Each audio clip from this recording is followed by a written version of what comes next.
Hello everyone, today we're taking a look at the Suicide DOS virus. This is actually one of the most popular videos on my channel, so I thought I'd make a proper video about it to do it justice.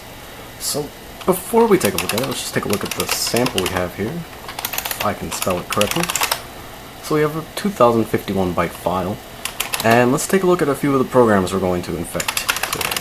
So graphics is 19,742, sys.com 9,432, and we'll take a look at format as well, 22,974. So we will be seeing these file sizes increase as Suicide infects them, and a few other things that it does. So first things first, let's try running these programs. So as you can see, there's a very brief pause and then they run. This is an uninfected machine, and they generally run very quickly. So that's what each of these programs does on a non-infected computer. So we'll go ahead and run Suicide, and when it is run, you could hear it searching the hard drive. It finds 5 programs to infect, both .com and .exe files, and writes its code to the end of them. So we're just going to keep running Suicide over and over, and eventually it will infect every program in this DOS directory.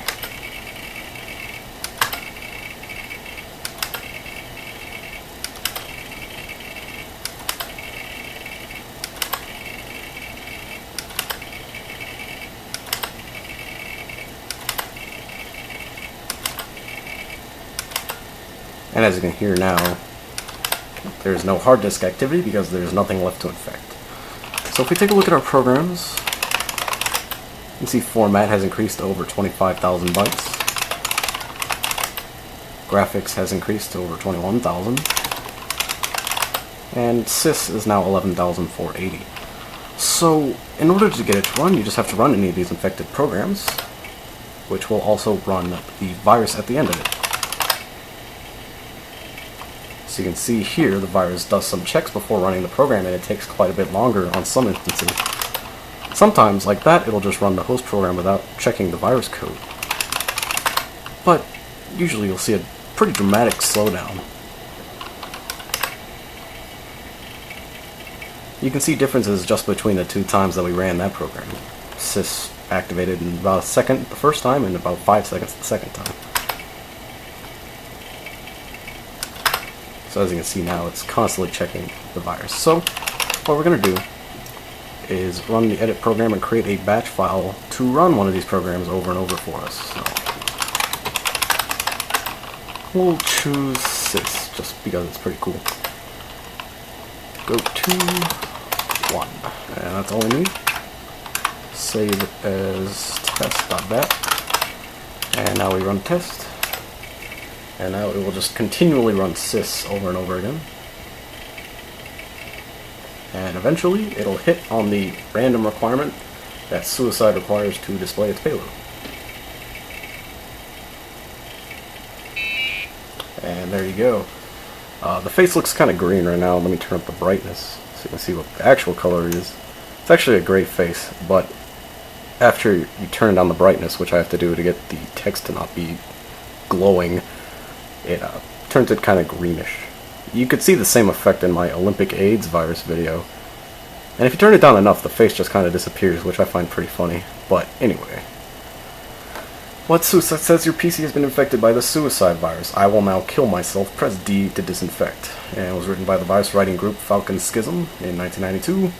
And I guess their tagline at the time, hard at work to make your life a living hell. So if you press D, the virus actually supposedly does disinfect your file. We'll go ahead and do a break here.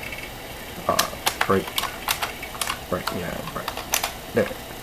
But if we take a look at the file, oops,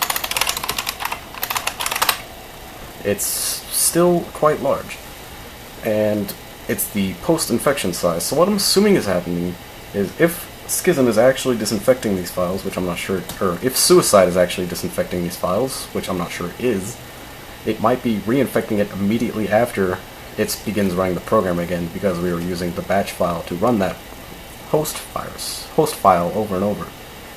So basically, as soon as you exit out of the virus payload, it just reinfects itself, which I could imagine being a serious problem in any setting. say you're running files at random and you get this pop-up, you press D to disinfect, but another program you run will just reinfect that file. So that's sort of the big issue I think could be encountered here. So other than that, it doesn't do much. Doesn't activate destructively. It doesn't fix your files, and it's quite annoying, which is malicious, but other than that, it doesn't format your hard drive or anything like that. So that is about it for the Suicide DOS virus.